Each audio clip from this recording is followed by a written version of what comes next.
Bree was a good kid, respectful, compliant, even loved God. But as the junior high years hit, the shift began. Fewer conversations, shorter answers, more silence, and I didn't know what to do. In episode 9, I took you behind the curtain of my struggle to choose connection with my daughter over the tasks at hand. Today, I'm sharing what happened as she entered those teen years and how I missed the signs of emotional disconnection because I didn't shift my parenting approach. I stayed in support mode while she needed my emotional presence, and I stayed trying to be in control while she was searching for connection.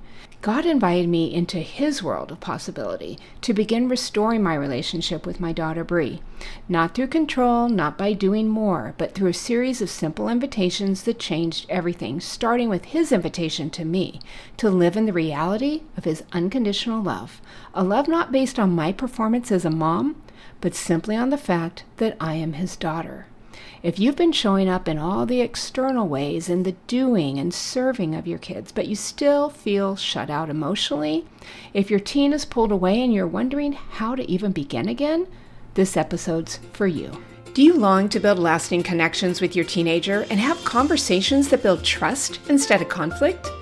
Welcome to Connect with Your Teens. I'm Terry, a mom, tutu, which is Hawaiian for grandma, and communication coach who went from feeling dismissed and shut out by my teens to becoming a valued and trusted person in their lives.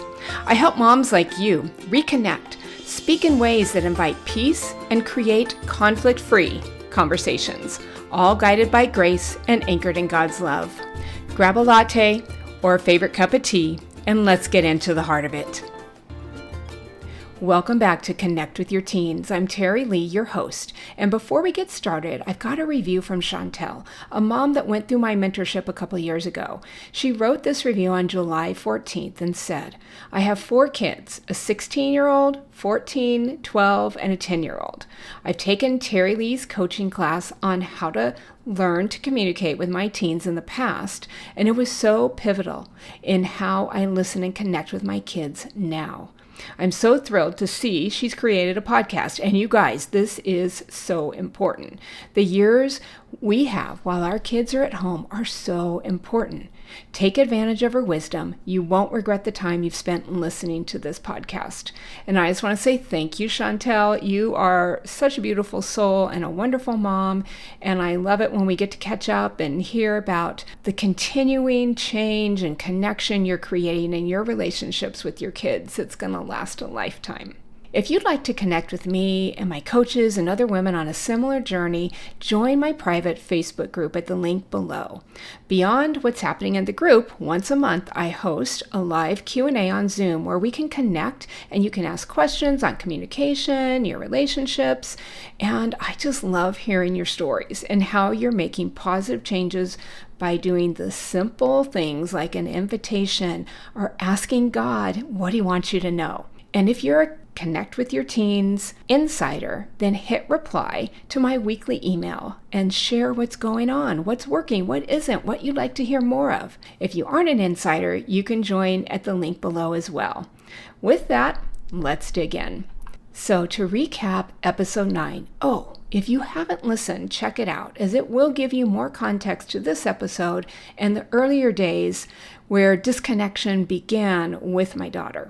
So as I shared in episode 9, I was doing all the right things, giving the support, the structure to our home, faithfulness to show up as a mom, be at activities, plan parties, do all the things. But I missed the signs of emotional distance that had crept in until Bree's late junior high school years, when it all kind of came out. When Bree was about 13, it was very obvious that we had a disconnection issue. She had been expressive, talkative, kind of the life of the party type as the oldest. Things started to change with us. She pulled back. She got quieter. She'd answer with the I'm fine or I don't know or nothing at all. And I remember one afternoon, we were sitting around the kitchen table, my husband Ed and I with her, and we could tell that something something was going on. So we asked Bree, what's going on? And she didn't say a word. And we kept pressing, gently at first, but then out of our own frustration and confusion, we eventually told her, okay, you're just going to sit here until you decide to talk. And we walked away. Looking back, we were talking about it recently, and she's sure she sat there for at least 2 hours. I don't know, but it was a long time. She was sitting there not wanting to talk, not out of rebellion, but because, like she later told me, she genuinely didn't believe we wanted to hear what was really going on with her. She had learned at that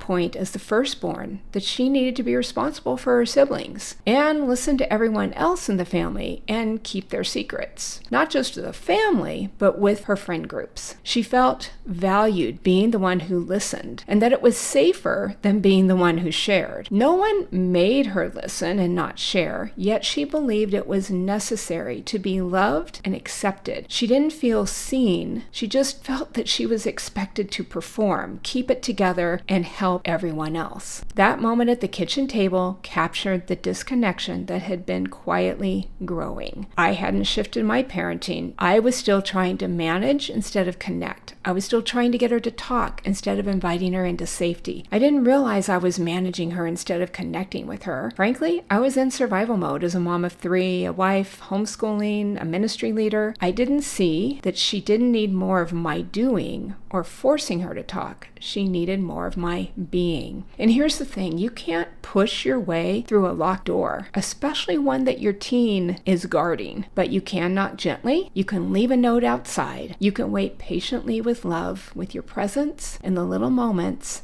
until they open it from the inside. With hormones raging and the search for identity and significance in our teens, their emotional world deepens, and it can be all over the map. And as a mom in perimenopause, it complicates the emotions in our homes as well, right? Then you add to it tensions with siblings, general stress at home and school, and the big changes in my personal world. Fear of losing her, fear of not being a good enough mom, and connection with my own family as a teen being not so great. I clung to that old belief that if I do everything right, we'll stay close. We'll get through this.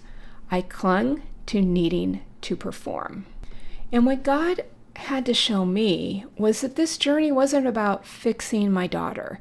It was about transforming me from the inside out. I needed to go from the perfect mom ideal and embrace my identity in Him, starting with His invitation to me to live in the reality of His unconditional love. A love not based on my performance as a wife, mom, teacher, ministry leader, or a woman, but simply on the fact that I'm His daughter. God invited me to stop reacting to circumstances and start responding from a place of peace and confidence in Him. You know, we were demanding communication at the table that night, and once Bree opened up, it was a good conversation. But forcing communication, I don't recommend it, because while she did finally open up and share, it didn't really turn things around between us. Depending on where your child is and where your relationship is, forcing communication can cause them to shut down even more. We made her sit till she talked because we were at a loss as to what else to do. She didn't need you need to talk to me, but she needed, I'd really love to hear what's on your heart when you're ready. So what it took was us seeking transformation in ourselves, learning better communication skills, anchored in Christ, and giving her invitations again and again until she trusted us to share what was really going on inside. And by creating opportunities for connection in the ordinary moments on a consistent basis with your kids,